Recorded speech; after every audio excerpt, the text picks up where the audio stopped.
Hey, another edition of Todd's Diary. Probably noticed my cheeks are all rosy. Some of you were thinking, man, that guy is not in good shape. He's ready to keel over. Wow, that may or may not be true, but just spent the last half hour cutting trees and branches and stuff from this latest storm. Got myself a little bit of a workout after a long day of working from home. Oh, I'm going crazy. I miss people so much. I'm an extrovert, right? You guys all know that. I miss people. I miss socializing and talking and joking and laughing. Holy cow. Me and the dog can only have so many conversations. He's a really good snuggler, but he doesn't talk much. Doesn't offer any advice.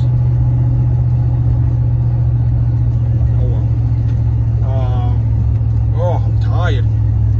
So just making my daily trip into Hannaford's. It figures I go every day pretty much, but every day when I get home, there's something I forgot. And even though I get a list together and whatnot, I still either forget the list or I don't look at the list, or I'm a typical dude. I just shopping is not my thing, and I like to get in and get out, and by going too fast, I forget stuff.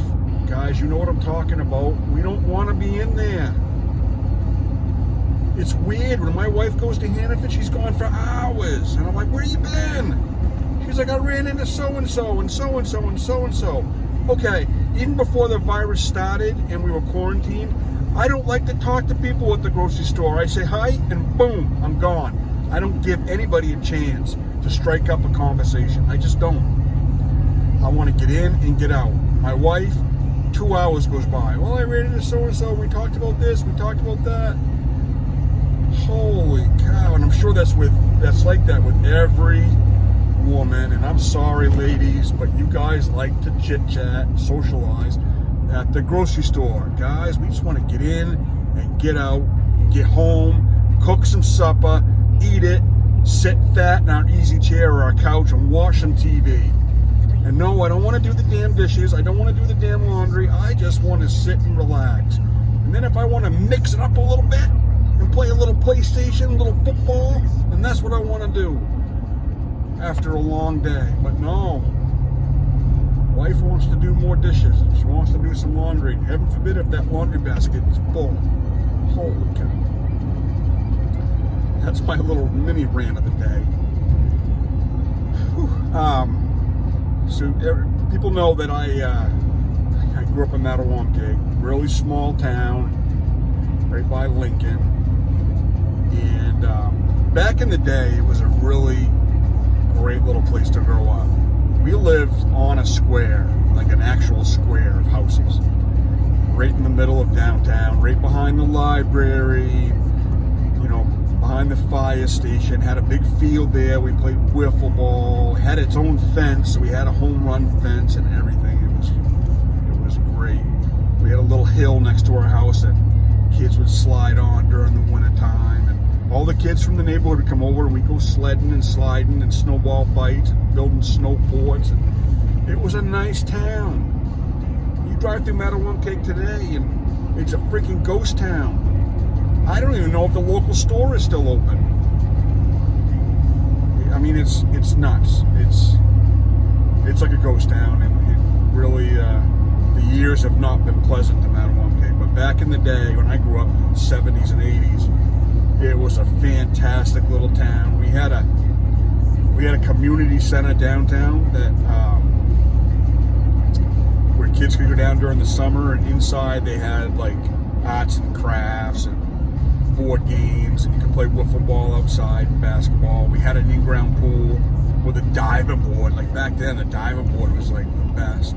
All the kids during the summer would come out and go swimming at the community pool. It was probably not the most hygienic place to be, but I don't know how many kids took a dump in that pool or took a leak in that pool during the summer, but I didn't care. It was fun. that little community center, and where I live, all kinds of kids around, right? So during the summers, we were always outside riding bikes, pretending we were Dukes of Hazzard. That was the big thing for us at that time, was Bo and Luke Duke, right? We'd drive around on our bikes, pretend we were Dukes of Hazzard. Played a lot of wiffle ball, a lot of tournaments. Had a lot of close friends growing up around that area. There was a railroad bridge right up the road that crossed the Mattawamkeag River, and that was always fun to see if you could crawl underneath the trestle while the train is going by. That's real safe, right? And you'd sit underneath it while the train's going by over your head, and rattle in your head and rattle the freaking cavities right out of your mouth. That's safe, right? Thanks, Mom and Dad, for letting me hang out on that freaking train bridge.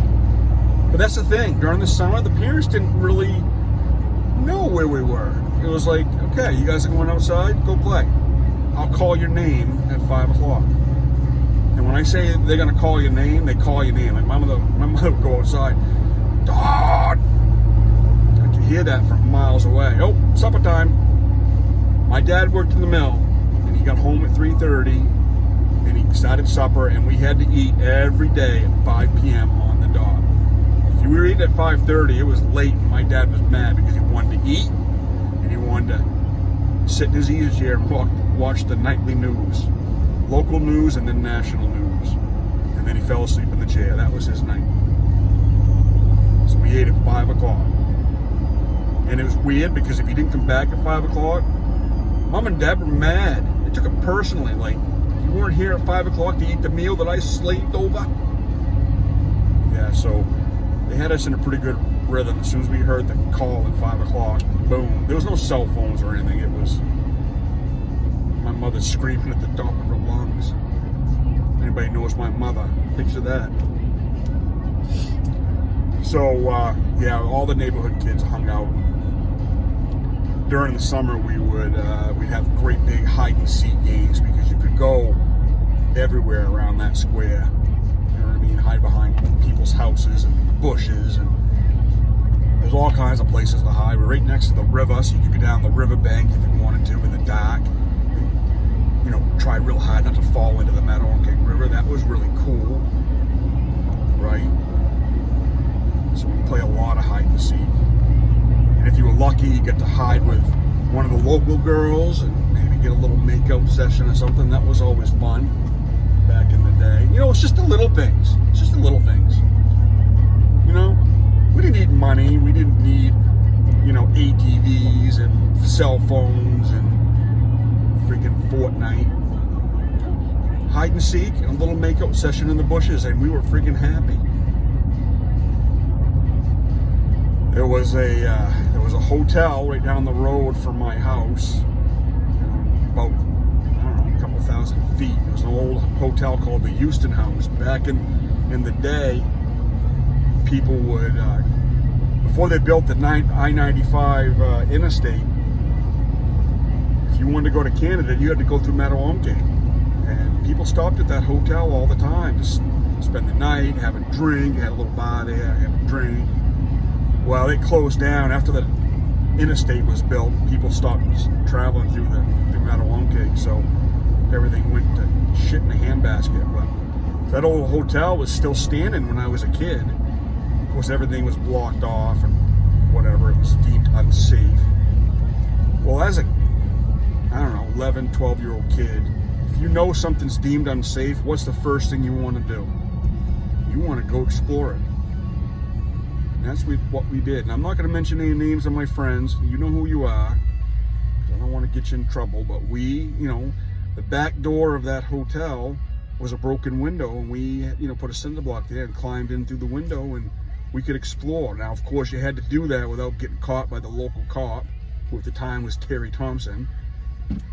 And but once you got inside the hotel, it was great because you couldn't see inside from the outside. The windows were all dirty and boarded up, and holy cow, you talk about cool. It had a basement that was full of rats, right?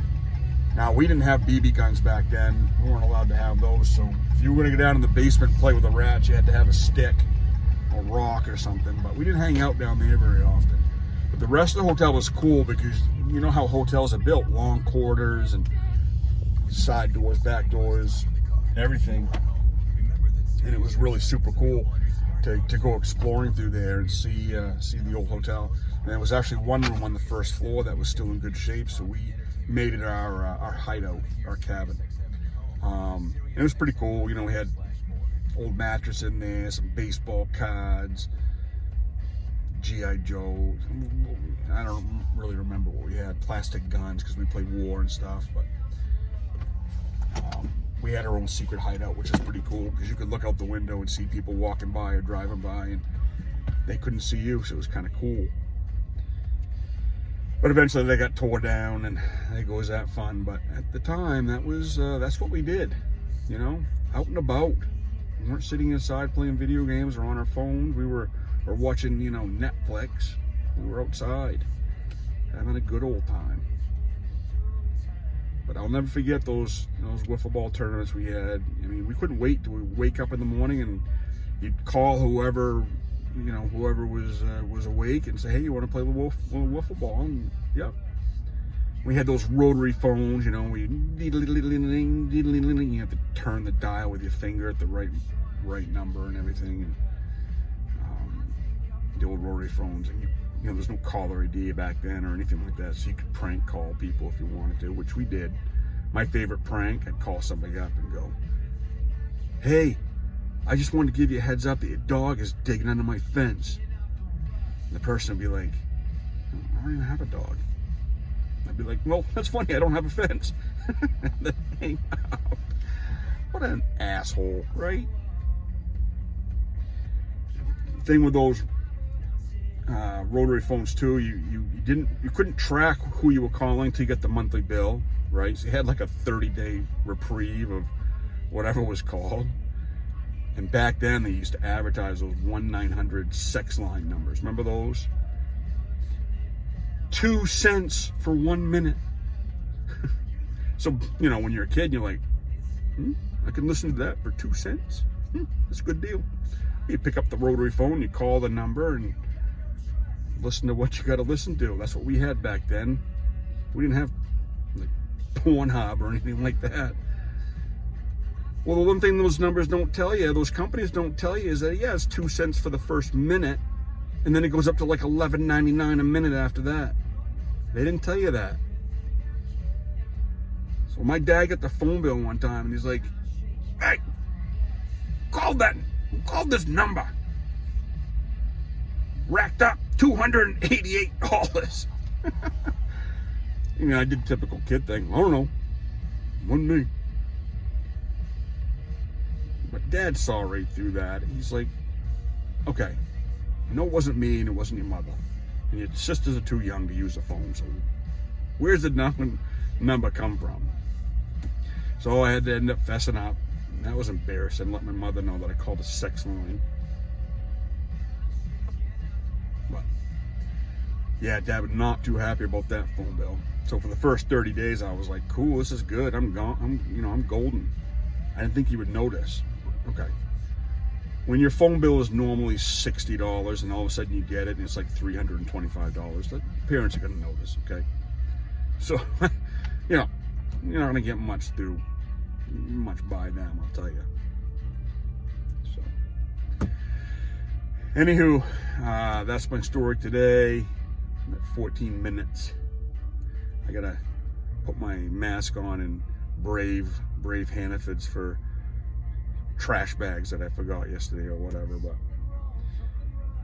anywho, stay safe. Peace.